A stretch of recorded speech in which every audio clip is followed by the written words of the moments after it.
Hey LJ Aquatics, welcome to the stream. Of course, XSplit had to have a big huge update for me to download and reinstall.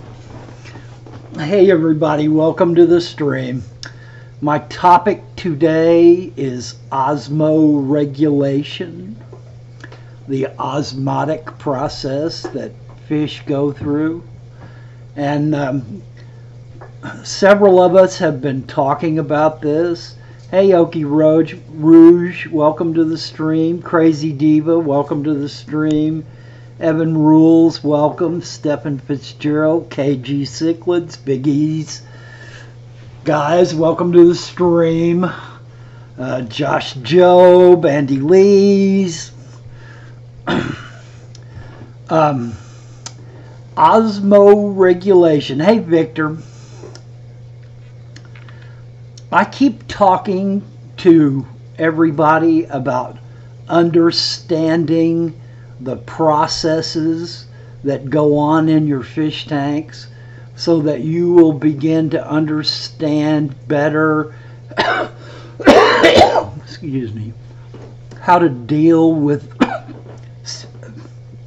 situations that arise in your tanks. And osmoregulation is one of the processes that your fish go through. There is an osmotic balance between freshwater fish and the water that they inhabit, and there is also an osmotic balance between the salt water in the ocean and saltwater fish that live in the ocean, and they are both the reverse of each other. Saltwater fish are trying to have less salts in their bodies, their blood, their organs, and freshwater fish maintain a higher salt concentration in their bodies than is in the water, the fresh water that they live in. And the way they do this, fish have many organs in their bodies just like we do. And the way that fish go about maintaining this osmotic balance in their bodies is, one, through their gills, two, through their kidneys, and three, through an osmosis process between their skin and the outside water. So when we start monkeying with the TDS in a tank, we can create a great stress on the fish trying to adjust to the osmotic balance in the tank. Now this can include Epsom salts, this can include regular salt, the salt that we eat at our table. This can include mineral salts of all sort, like Epsom salt is a mineral salt. Calcium creates mineral salts. Almost every mineral there is will create a salt in water, and fish need a great many of those salts inside their bodies to keep their organs functioning ideally. So they take in a huge amount of water through their gills and also by swallowing. They retrieve some mineral salts through their gill processes, but a great many of those mineral salts will be extracted from the water in the kidneys, and then they expel all the unwanted water out with urea. And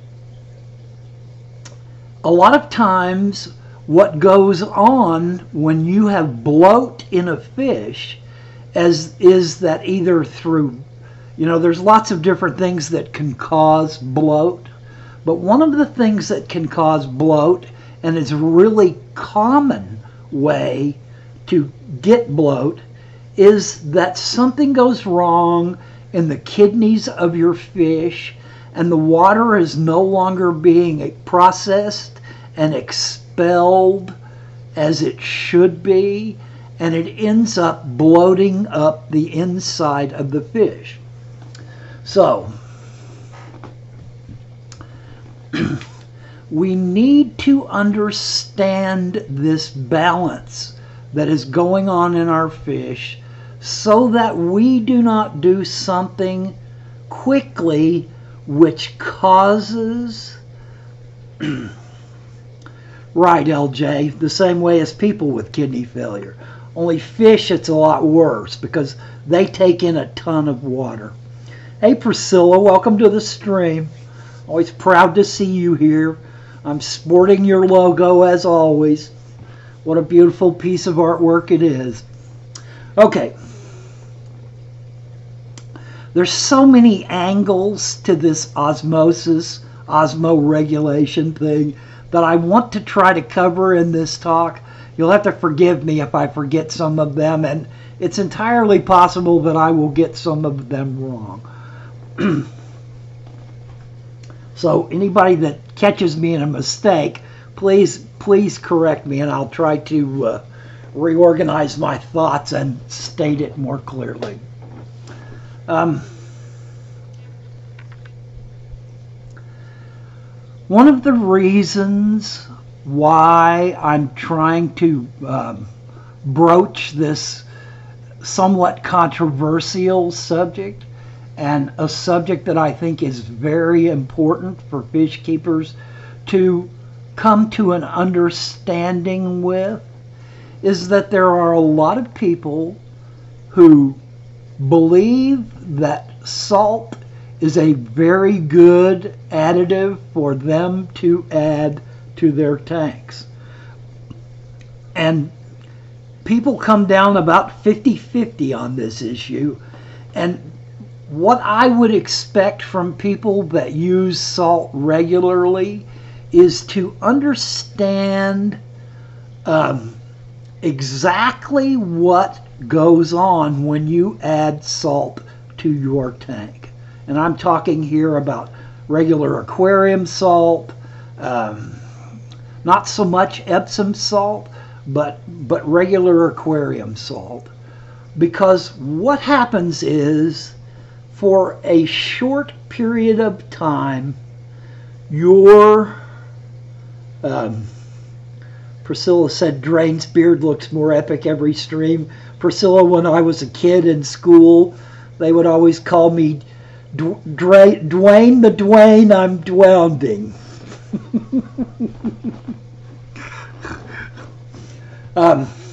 Or after soup, KG. Sometimes you have to wring it out after soup.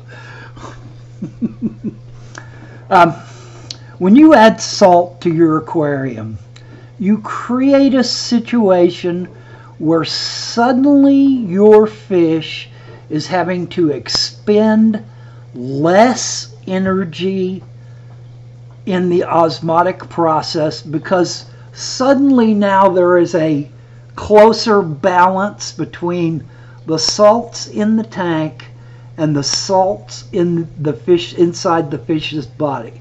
So suddenly it's not having to work quite as hard.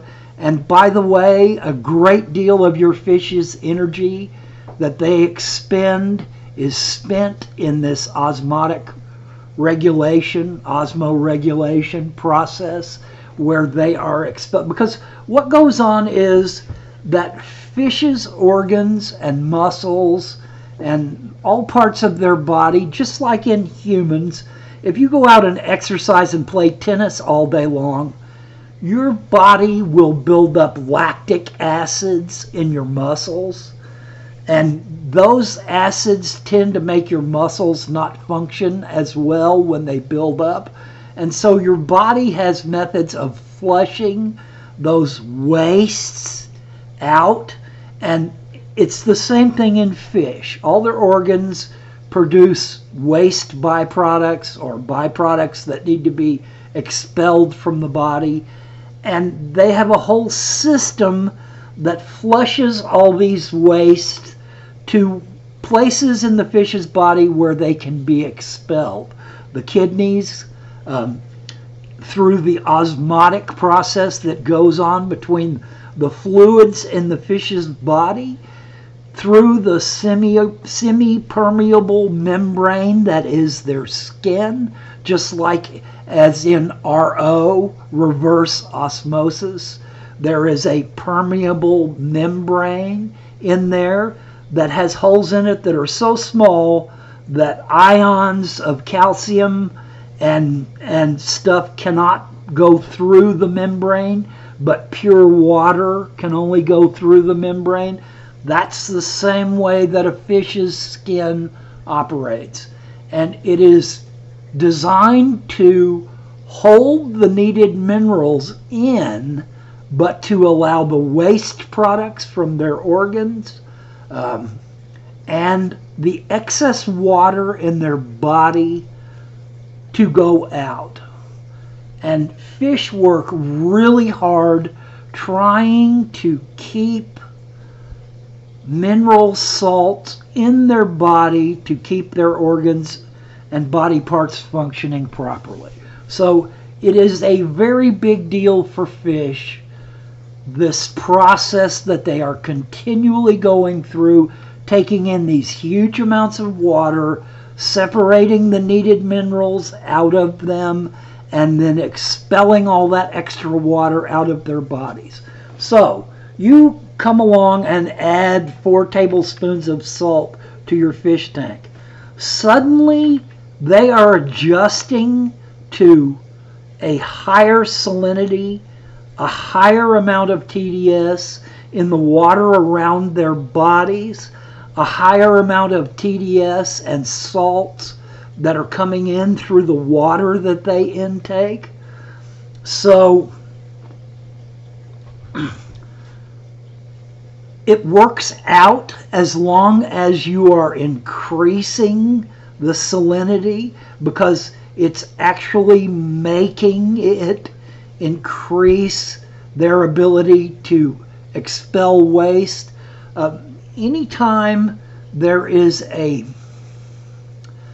density of minerals on one side of a liquid, a membrane, and a scarcity of minerals in a liquid on the other side of that membrane, the natural process will always be for the excess amount of minerals to try to get into that water that has less minerals in it. So if you suddenly take the same amount of salts inside the fish's body, and now the liquid on the outside of the membrane, which is their skin, suddenly has way more salt in it, there is going to be less work involved by the fish to keep those salts in their body, not trying to get to the lesser salts in the fluid outside the body. So, okay, you add this salt, and suddenly the fish doesn't have to work as hard to get rid of water and keep salts in its body. Hey, Justin. Justin, how's it going? Sorry. Did you bring Lisa with you? No. She wouldn't come, huh? She was sick of me. All right, so that's fine. And a lot of people use salt as part of a process, a natural process to rid fish of ick. They intensely heat up the tank to like 90, 92 degrees, which shortens the life cycle of the ick so that it really doesn't have as much time to reinfect fish before its cycle is over and it can no longer reinfest fish. Ick only has a certain amount of time in a stage, the free swimming stage of its life cycle, to reinfect a fish and then carry on into another phase.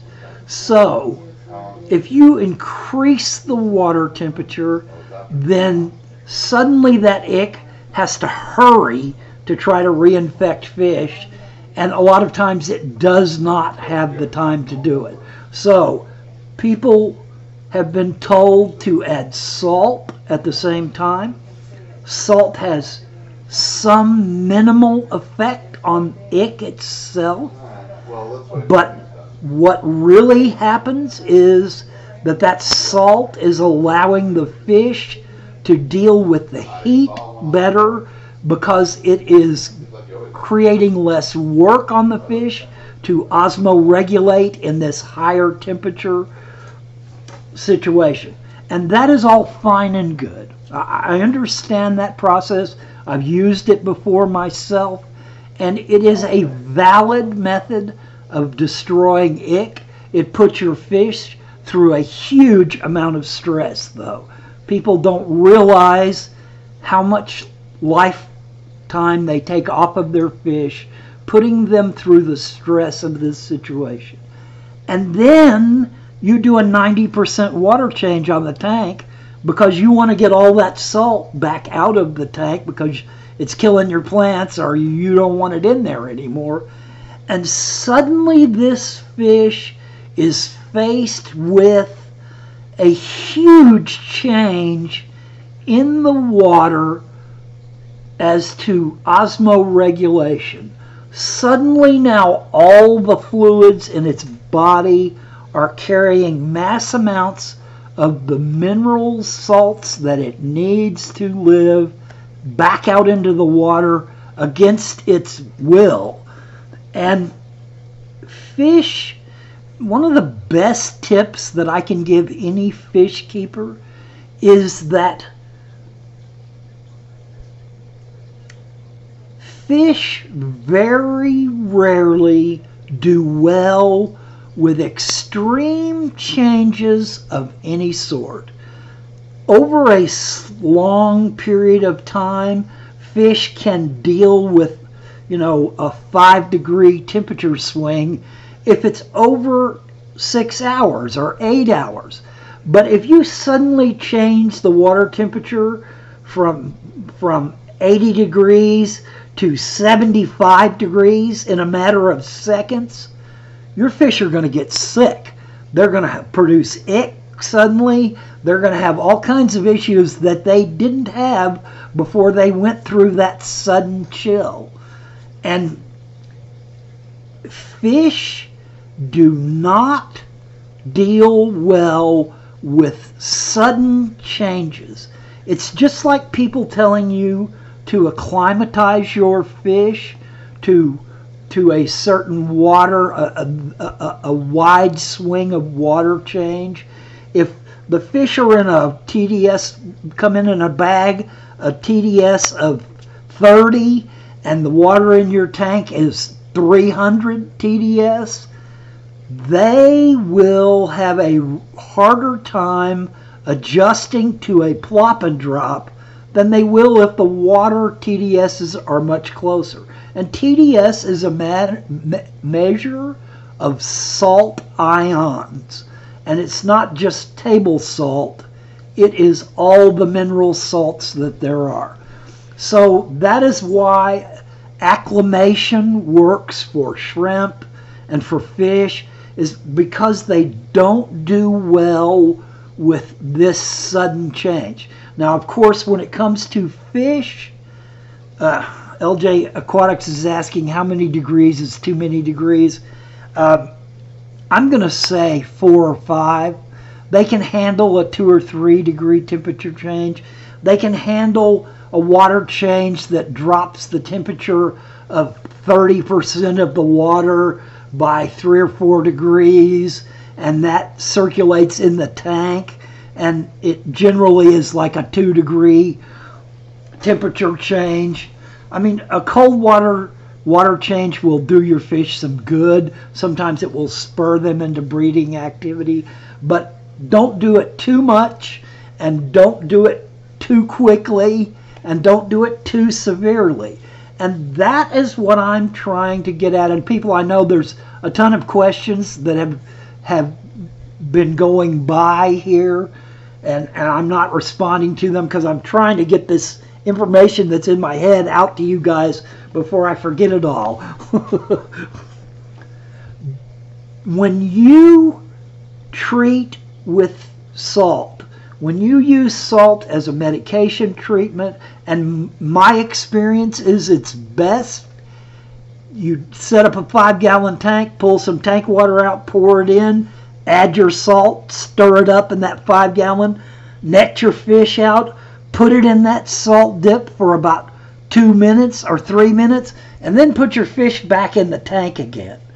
That is a better way of, in my experience, of using salt as a medication than blowing your whole tank up and then having to, because what my advice to you to do is, if you have used someone's method of using, a quarter tablespoon a gallon of salt and 90 degrees to treat ick in your fish tank, then my advice to you is do not do a 90% water change after that treatment is done and you think that those fish no longer have ick. Do a 30% water change and slowly bring down that salinity in that fish tank until your fish have a chance to slowly adjust to that osmotic change that's going on in their bodies, trying to deal with the fact that that high salinity is gone now, and that their bodies are trying to dump all the minerals out, and they're having to suck in 20 times more water and pull the minerals out of that water and hold them harder and harder. It is a lot of work for your fish to go through changes in salinity and TDS in a tank, because it makes them work harder to adjust to going back to no salt, to going back to less TDS in a tank. People will tell you if you are remineralizing your water to put in a tank, like I remineralize my tap water to go in my rainbow fish tanks, because the TDS in my water is only about 200, and my rainbow fish really need about 400, and my shrimp really need about 400 or above. If you mix your remineralizing stuff, you're always better off to mix it a little too hard than a little too soft, because on the upside, fish can adjust easier to that more in the water than they can to the less in the water. So a little high TDS, fish will not have a problem adjusting to that, because it eases their process of osmoregulation, because the water outside of them is so heavy with mineral salts that the salts that they're trying to hold in their body just don't try to get out as much, so they don't have to work as hard at it. And that's my point in this rant about adding salt to your tank, is that you need to understand what you're doing to your fish, their natural process that goes on inside their body when you add all that salt. And it's not as bad when you add all that salt as it is when you try to pull all that salt back out of the tank again. So everything in moderation and everything with education. LJ, no one can take education away from you, except maybe old age. So yes, I will always come down on the side of over-education. Learn everything you can about what's going on with your fish. Eric Bodrock says it much simpler, be the fish. But that means to understand what is going on with your fish in the tank. KG Cichlids asks, will adding too much salt cause fins to split? That is something that I have never experienced. And I can answer another question. Someone asked me, and I think it was Mary Beth maybe, asked me, do I use salt in my tanks? I will almost never put salt in a fish tank. And by this I mean aquarium salt, non-iodized salt, kosher salt, marine salt. I would much more likely put Epsom salt in my tanks than I will in regular salt. So the only two uses that I know of salt right now, well, I'll say three. One is what I was talking about on Sergeant Tank's stream when we got into this talk. Take a wet rag, a wet clean rag, take some aquarium salt, put it on the rag, let it melt just a little bit, and scrub scale on the inside of your tank, above the water line, of course, and most needfully when there is no fish or water in the tank. Salt will be an abrasive thing that will help remove the scale, and salt will change the ions in the calcium. Yeah, let's see. LJ Aquatic says Epsom salt for the fish with muscle soreness. No, Epsom salt does an excellent job of helping a fish that if you feed your baby fish baby brine shrimp, and a lot of the brine shrimp unhatched shells get in there with the brine shrimp, and your baby fish eat too many of those unhatched eggshells, they will bind up in their intestines and it will cause a blockage and it will kill them. Epsom salt makes the water pass through their bodies much more easily, and it will help them pass those shells. Kind of like peas, yes. Epsom salt will also help with their osmotic process. Epsom salt does the same thing as salt does. Anything that raises the TDS besides like nitrates or nitrites or any of those kind of ions. And yes, of course, if you're hatching brine shrimp, then you need to use salt. My best advice about using salt is to use it in a small tank as a dip. Mix up the salt at the salinity that is called for by whatever methodology that they're telling you to use.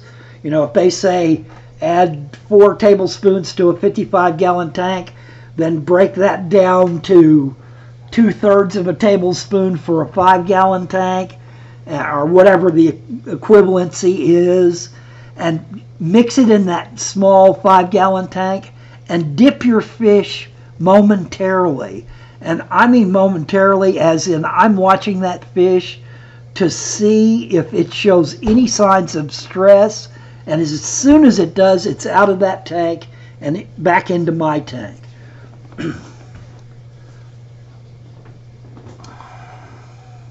Sneezana says, does salt stay in the water column, or can it develop deposits in the gravel? I don't add salt with every water change, every second water change. My Molly likes a little salt in the tank. And Sneezana, I know that the recommendations for salt in a Molly tank is Legion and I cannot argue with that. But what I want you to do is to understand what you are doing when you add that salt to the tank, so that you can appreciate how it is that you should deal with removing that salt. Kyle says, Dwayne, I hear some goldfish people use salt as a cure-all, heat and salt for bacteria, fungus, and parasites. You can take a goldfish to a high salinity quickly, but take them down slowly. And that's exactly what this stream is meant to express, Kyle, is that I want people, it's one thing to say take them down slowly. It's something else to say to people, learn the process that your fish is going through so that you understand what you're putting that fish through when you add all that salt to the aquarium and then suddenly try to take it away. Bob, you don't have to worry about money. I'm never going to activate, either monetize nor activate my super chats. I'm not a business. I'm not selling anything. I recognize all of the people that are trying to do good things with money that they take in. But for me, this is fun. This is something that I'm doing to try to help people. And I'm just not interested in adding people giving me money to that equation, because to me that's just going to skew things and make it weird for me. And it's no slight on anybody that does it. I understand perfectly well the need for it and why people do it. But for me, it's just not something that I'm interested in doing. So the only way you're going to get an ad on my live streams or an ad on my videos is if I put a piece of music in there and they get me for copyright, and the company gets to monetize it and put music ads on there, or if just YouTube puts ads on, and I don't know. I always use ad block, and I'm sorry if that cuts down on the money stream that some people get by clicking on, for people clicking on ads on their channels. And I don't know, you guys can tell me if you see ads on my videos or my live streams very often. There shouldn't be any, unless I've goofed up and broached copyright. But Bob, I hear your offer to make it rain, and I'm loving that. I love the lure that you're sending me, but I'm just not interested in money. If you make money the most important thing in your life, money becomes the most important thing in your life, and I'm not going there. I need money to live, to keep a roof over my head, to keep me in food, but it's not very high on my list of priorities, other than enough to do what I need to do, and the occasional thing like going to Peru. Yeah, that's something that I need money for, but I'm willing to save my money, what little I have, and put it towards doing that. Yeah, I'm bad about preaching, Crazy Diva. I get, my kids have always said, you're just lecturing me. So, sorry if I get off in the lecture mode. It's not something that I intend to do, but I understand that sometimes I do that, and I apologize. I'm not really interested in lecturing anyone.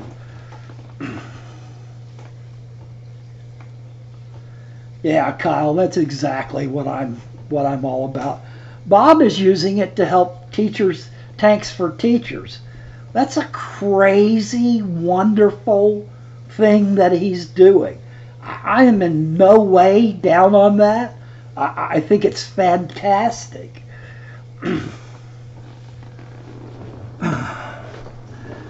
Just ignore the large suitcase that says ouch when you drop it. That will be me. Yeah. Well, good luck getting past the airport security in that suitcase. I'm not sure what else to cover in this salt, what I'm trying to do. I want to, mainly what I want to do is impress on people to not just blindly throw salt in the tank and have no clue why suddenly their fish develop urinary tract issues and their kidneys fail and they get bloat and die, or why they're huffing at the surface of the tank when you do a 90% water change after the salt has been removed from the water column. It's somebody asked me, KG Cichlid says, do certain foods add salt to the water? I'm sure they do. I can't imagine that there would be no salt in any foods.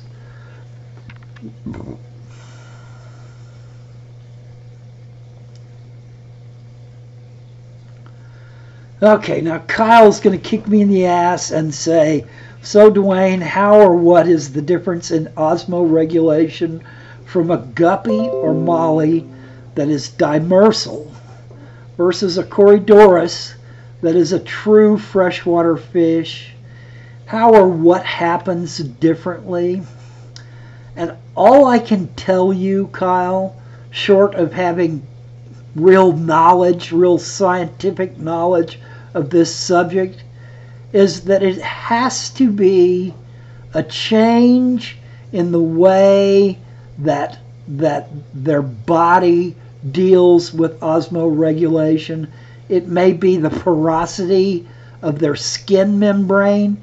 It may be the function. I know that a huge difference there, one of the big differences, is in how the gills function, because that's what happens in the difference between freshwater and saltwater fish, is that there is a huge difference in the way their gills function.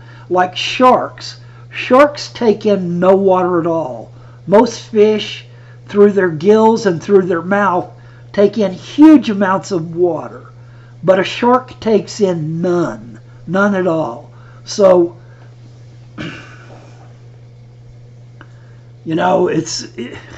I am not scientifically up to speed enough on that subject to give you a true definition of that question.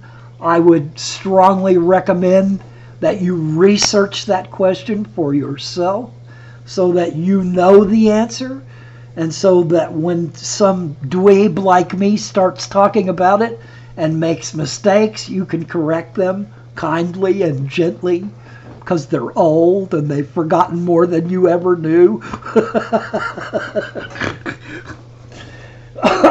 That's my answer to that question, Kyle. Sorry that I've got a page open on osmoregulation, and I know that it deals with that subject.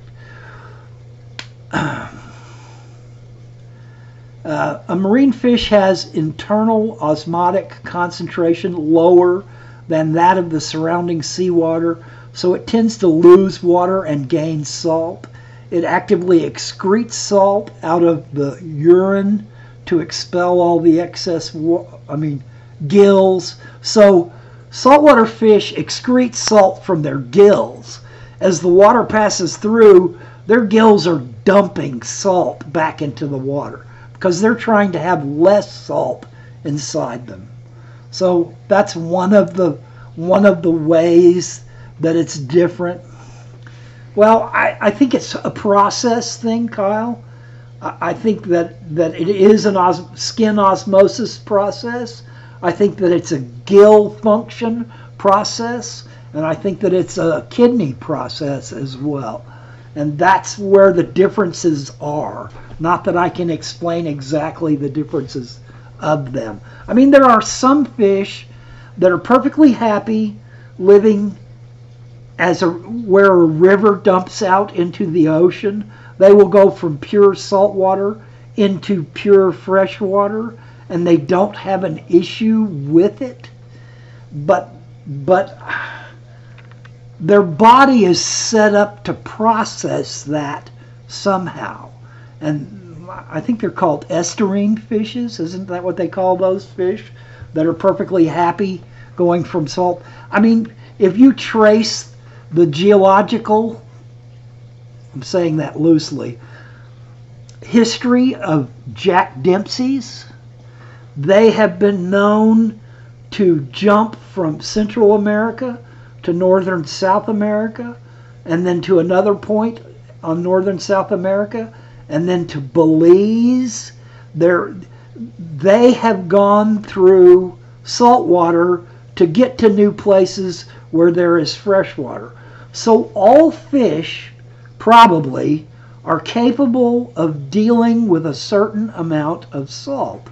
It's just which fish can't deal with it very well, and all fish go through a process when they have to deal with a change in the osmotic pressure inside their bodies and outside their bodies, because that membrane is fighting against the need for heavy salts to move to lesser salts outside their bodies. And they have to really work at this process. They are sucking in tons of water continuously to extract the minerals out of that water that they need to keep their body functioning properly. You know, and that's pretty much my rant on this. I don't want to, go overboard. I don't want to.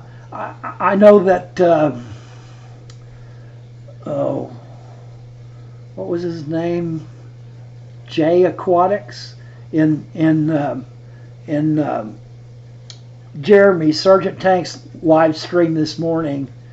Aquatics and I were kind of going back and forth about using salt or not using salt, or what it all comes down to. And it becomes an adversarial thing if you let it, that this person believes in using salt and you don't believe in using salt, and you start talking past each other about it. I'm not interested in that. I'm not interested in my way's the best way. What I'm interested in is that people understand, that they take the time to do the research, to understand the processes that go on in their fish tank, so that they can understand what it is and how it is that they need to use that product, that salt. You know, if you're going to use salt, then please understand what's going on when you add that salt to the tank and when you remove that salt to the tank, so that you can be the fish, so that you can understand what it is that you're doing to your fish. Now, someone was asking me about adding salt to their molly tanks. I know that mollies are shipped in salty water a lot. I know that there's a lot of fish that are shipped in salty water a lot to aid the process of them getting where they're going by making it less stress on them. But I'm not going to deny that salt has a place in our aquariums. I don't believe in it and I don't use it. But if you do believe in it, and you do use it, please take the time to research the subject, to learn what the process is, to learn what scientists say about how you're affecting your fish when you add that salt to the tank, so that you will understand how it is that you need to create a situation where your fish aren't suddenly dealing with a 90% water change that removes all the salt from the tank, and they're dealing with way low osmosis situation all of a sudden. And I know I've repeated that 4 or 5 times, and I apologize. I'm just, I'm not trying to rant. I'm not trying to lecture. I'm just trying to get people to not stand there and say, well, I read it on the internet that salt is the best thing for my fish, so I add salt at exactly the amount that they recommend. And there's nothing wrong with doing that. What's wrong with it is that you don't understand what you're doing. You're not being the fish. Okay, guys, I'm done. I've kicked this dead horse around the room as much as I can, but I don't think that I've even scratched the surface of this topic.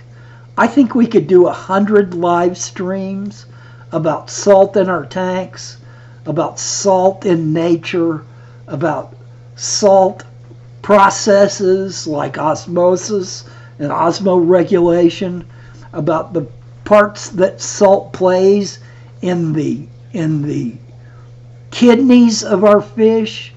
So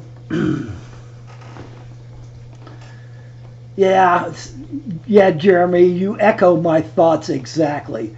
But that's not to say that anecdotal information cannot be very valuable in our learning process towards trying to maintain a situation where our fish thrive. So, I'm not down on people that use salt. What I'm down on is people that use salt without understanding the processes that go on in their fish so that they know what they're doing, I don't know. This is a subject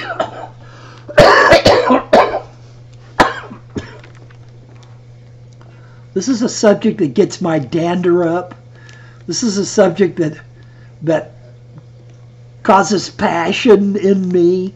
And it's not passion about people using something. It's passion about people using something that don't understand what they're doing when they use it. That's what gets to me. And it's the reason why I try very much. Mary Beth, you don't worry about it. You can always watch this again when it re-uploads. The more times you watch it, the happier I I don't mean to come off as condescending. I don't mean to come off as I'm better than you are because I know something you haven't researched. That's not my point at all. My point is, the simple statement of be the fish. And in this situation, being the fish with salt means you need to understand what the fish goes through when you add salt to the tank. And adding the salt is not so bad. It's taking it away that's really bad for fish. Nah, I don't hate salt. Everything I eat has salt in it. How could I hate salt? KG, I have been of course, I've been broaching this subject on almost every live stream that I've been on for the past 3 days because I'm trying to get a feel for what other people think about it and what other people say. my tendency is to believe that cichlid lake salt is far less table salt, aquarium salt, than it is mineral salts like Epsom salts and calcium salts and potassium salts and before I forget, Dan, I'm going to Peru, if God willing and the creek don't rise. I will be in Peru in the third week of July next year. Living the dream, man. Getting eaten alive by mosquitoes, walking too far every day, eating strange food, complaining about the showers, and loving every minute of it. And collecting as many fish as I can possibly get my hands on.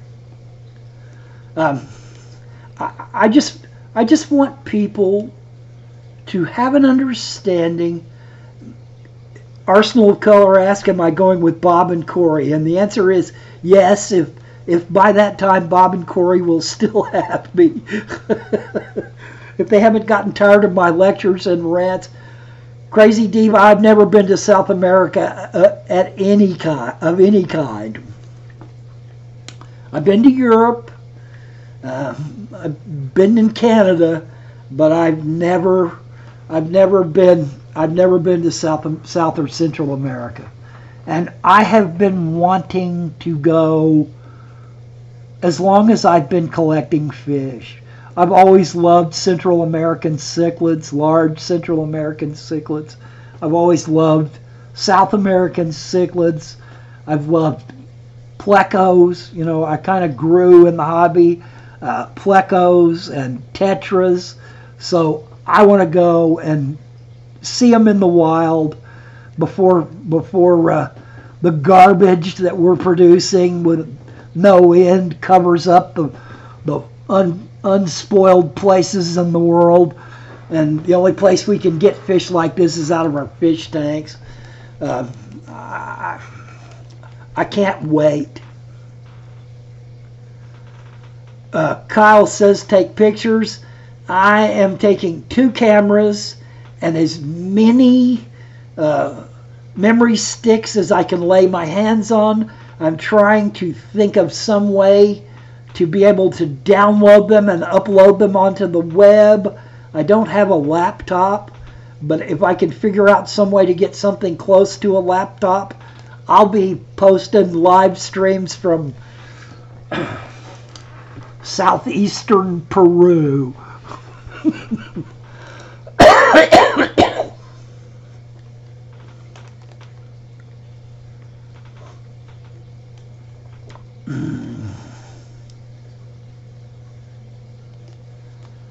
John Williams asked Congo tetras, and no, they're not anywhere close.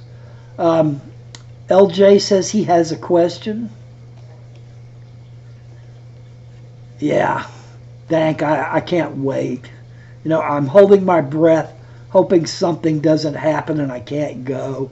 I've been wanting to go. When my wife heard me mention that Corey and Bob were going to Peru, or were talking about going to Peru, she said, "You've been talking about that as long as I've known you." And I can't really afford to do it. I mean, it's way too much money, but I'm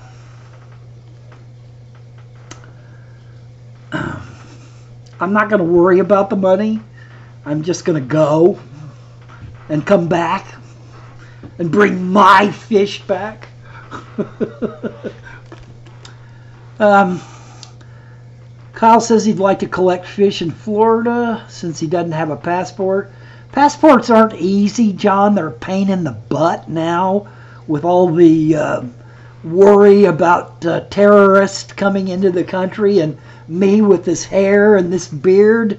When I go down to get my passport, they're going to be looking at me like I'm from the moon. And when I go to the airport, one eye's gonna be squinted down on me wherever I go. So yeah, it can be a pain to get a passport. You gotta pretty much dot all the T's and cross all the I's to get a passport these days. And they take forever.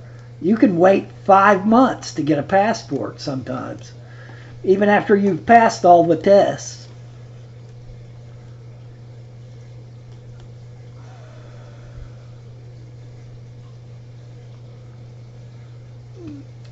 What, John, you're asking me if I'm a terrorist?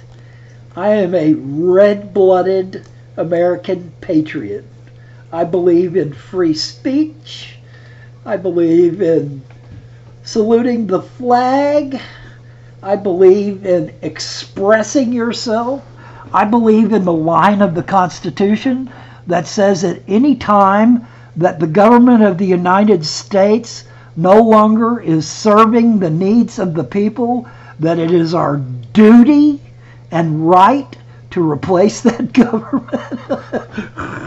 Yeah, I'm a strict constitutionalist, but I'm a liberal from the word go.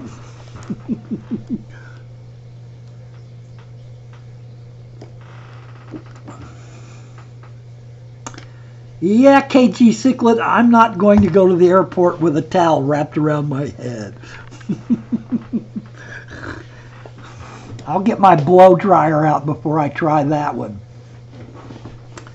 Yeah, I would be a terrorist in North Korea. I don't think they'd let me in the country. Although they let the worm in there, and if they let the worm in, they'll let just about anybody.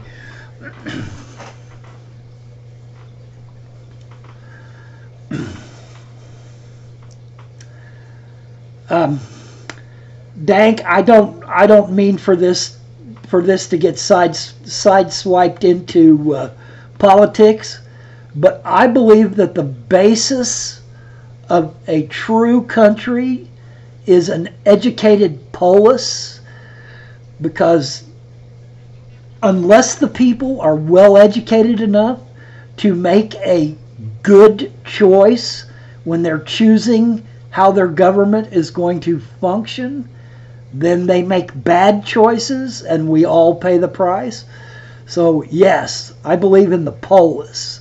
I believe in the need for an educated public, for people that understand government and understand how their government operates and understands their parties. All right, guys. I've been flapping my gums now for 58 minutes and 15 seconds. And there may be someone that's following me up here at 5 o'clock and I'm 5 minutes into their stream. So I'm going to shut it down. I thank you for coming and spending part of your Saturday afternoon or evening with me. And I hope that, if nothing else, you have learned from me in this episode of As the Stomach Turns that you need to research and understand all of the processes that go on inside of your fish tank that affect your fish or that are a process of your fish. So everybody have a great Saturday. Laugh off my political remarks. I'm just venting because of how crazy the world has gotten here lately. I mean to offend no one and everyone at the same time. You guys have a good Saturday. And good luck, YouTube.